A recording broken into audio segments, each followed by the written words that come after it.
The future of YouTube is going to be interesting. I say this as someone who's a marketer that's been doing YouTube for about 3 years now. This channel obviously may look at it and be like, dude, like you don't have any subscribers. Who are you to say? Well, I help run at least a YouTube account or a couple of YouTube accounts more so with a couple clients, and one of them actually is at about 60K right now. And another one I helped scaled up to about 45K. I've also scaled up Instagram from 0 to 103K if within a year and a half. And so I have a little bit of experience here in the realm. Now not gonna say, hey man, I'm the best here. I know what exactly I'm talking about. I'm not Mr. Beast level, obviously. I'm not a YouTube strategist either. I'm not like Patty Galloway, whatever his name is. I'm not that type of level. Of course, I'm going to acknowledge that. But I do want to throw my hat in the ring here because I feel like I do have some valid standing on where I feel like the future is going. Because as a marketer myself, I'm working with a client that's doing above 100K per month. And so I've seen obviously what drives in signups from our YouTube, because that's our main form of getting people into the business is through YouTube and social media. And so as a marketer, I've learned over the past couple of years that the fact that a lot of marketing is just copying what works and just replicating it. That's really just everything. That's, I mean, the idea of copywriting. You're copying writing that works for people to take action. It's, I mean, that's, it's in the name. It's pretty self-explanatory, right? And so on that end, when I'm seeing like everyone's just copying everything and just like nothing's really new, but maybe you might modify a couple things, I start to get a little bit interested on where we're going in the future, because I hear a lot of people talk about AI slop, how it's so bad, and it's taking over YouTube. YouTube obviously is demonetizing tons and tons of channels, which is having a lot of backlash from some creators who supposedly are not doing this AI slop stuff. And I feel like a big part of the conversation people are missing is the fact that it's I think it's a surface level concern. And I say this because we're not looking at the deeper root problem of this is how the world has always been. So people say ASLOP is bad. ASLOP is gonna ruin everything, and it's really not valuable. And I would argue not really, because it's just following the principles that always had the foundation, the principles of what marketing is. You look at something that works, you take it, maybe you change it by one thing, and so you change it by one thing, and then there you go. Because the more you steer away, the more you change it, the more room for error, more room for possibilities for it to not work. And so every time you make a change from it, you're stepping away from what has been proven to work. You want to stay as close as possible to it. And so that's why you see a lot of people just copying formats. Like, for example, one I've seen is I I thought this was hard until I had this system in place. I think I've seen so many videos with that kind of title. Or X was hard until I learned this system. Like, for example, um, what is a good example? Minecraft was hard until I learned. I mean, that's not really good. Studying was hard until I learned this system. There you go. Script writing was hard until I learned the system. Making tea was hard until I learned the system. Yeah, it's repeatable. It worked because someone else did that originally and it did well. It got 100x as an outlier score, which is basically telling people, telling creators and strategists saying, hey, this video did phenomenally 100x better in terms of views than what the normal average of that channel does for videos. And so people look at that and say, okay, that worked. Let me just replicate and see if I have a good result with it. That's the theory. And so to circle back around, why am I telling you this? Why is it important? Is because when people say AI slop is bad and it's just replicating everything that's good, is really making the argument that marketing is just copying and pasting what has been done. And so I don't think it's inherently bad that AI is here and replicating. It's that's where the flaw, the fundamentals of what marketing is. I would argue, and this is where the big critique I think people will say is, well, there's a difference between just blatantly copying and taking what has worked and trying to improve it, because that's the fine line, right? Is what is copying and what is taking what's worked and trying to improve it, but not trying to steer away too much from it, get away too much from it, and such.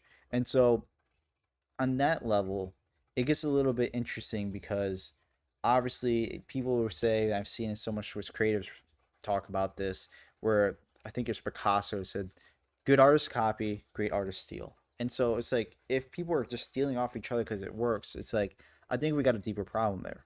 And so AI, I don't think is inherently the problem. So I'm not really kind of worried on that end. My worry, and I've said this in actually my previous video, is the fact that where we're going with it. The fact that with AI, it's going to be so good at just looking at what's already working from tons of different creators in your niche that it's just going to be copying. And I mean, there might be some human touch into this. There might be some changes. There might be some, obviously, some review and improving the script. But my worry is the retentions, these scripts are going to become so good that it's just going to be kind of, it's going to be very, how do I say this? It's going to become very like stale. I don't know the, I can't, like, it's, I don't know the right word because it's like slipping me. I know what I'm trying to say here, but it's going to be very like, everyone's just going to get the same thing kind of pushed to them because it's so like kind of tweaked to be like the best retention, the best hook at the right time, the best um best words to say, the best desires and pain points to hit at the right exact moment. And it's going to be so produced, so overproduced that it's going to just kind of be artificial in a way. And so my worry with this is we're going to be swinging in the pendulum this way of it's so artificially produced that it's not going to feel natural. It's not going to, if you, it's going to feel over like over well done, and it's going to feel really just, everyone's going to get so used to it, it's not going to be have its weight that it has anymore. And so I think we're seeing this with authentic pieces where now, right now, we're seeing that authentic pieces such as Sam Solik and just other creators where they're a lot more raw, a lot more natural. And so that's what like these type of videos I'm making. I remember I actually got a comment of someone saying, "Thank God, someone's actually not like trying to just tweak the script and trying to be perfect in every word." It's like, no, we're humans. And so at this rate, this is where I kind of want to do. And touch on my last video about how I want to do 2 videos a day. And if I'm just in the weeds of just scripting the best things and well, generating AI, maybe changing some of it, it's like it doesn't feel natural. It's like if the future is we're so used to, if the future is going to be overproduced kind of scripts that are going to feel like really systematized and really produced, very like, I can't really think the right word because I keep on saying produced, but like artificial. It really feels like commoditized. It feels just like the best way I can think about it is like assembly, like back in like when they're making cars. Like it just feels like copy and paste, copy and paste, copy and paste. It just like just templates, just back to back to back to back. And the argument as well was this. I know it's on the rant.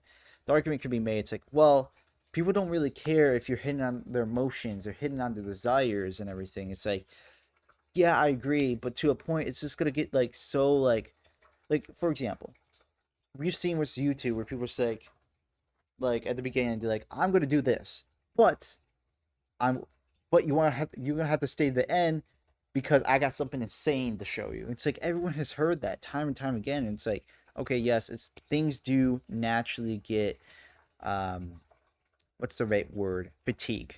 There's natural fatigue over time with many things. It's gonna get fatigue and then the pendulum's gonna swing back and it's gonna be fine, right? And so people forget and then we get back into the kind of nature of things. And so on that end, I just think I lost my train of thought here. Yeah, I think that the fatigue is just going to really kick in with it, and that authentic pieces are really going to hit because even I think Gary Vee talked about this, how he's starting to see a shift from people actually wanting to be, because he talked Gary Vee, if you don't know who he is, he's a social media kind of expert. He's been doing for over like 10 or 20 plus years. And so for him, he's starting to see that his community is wanting kind of more interaction in person. And that's interesting because I saw a clip or a short form video about, I think, a couple months back, where they said it's funny how it put it in a unique way. It was like back then, like 10 years ago, 20 years ago, when they were growing up, children were outside, but they wanted to be online. They wanted to go play video games. They wanted to kind of just hang out online, Discords, this more Skype and TeamSpeak and all that. And then now it's quite the opposite. Everyone's kind of just online, and to get away, your escape is going offline. They're going off the computer, maybe hanging out, playing outside, whatever it may be. And so it's interesting to see this, how this pendulum's swinging. And so when I see this, I really think where you're off the cuff and you're more natural as you're speaking, you're not watching every word because you got to be exactly precise. Because if it's all script and it's not going to be good, it just doesn't feel like that way. And maybe the argument here is it's not black and white either. Maybe there's a time and place for more off the cuff, especially maybe if you're building a more personal brand to show you're more personable, versus someone who may be versus someone who might be their business is they have more game shows, so they have to have more scripted content to make it more quality. Maybe so.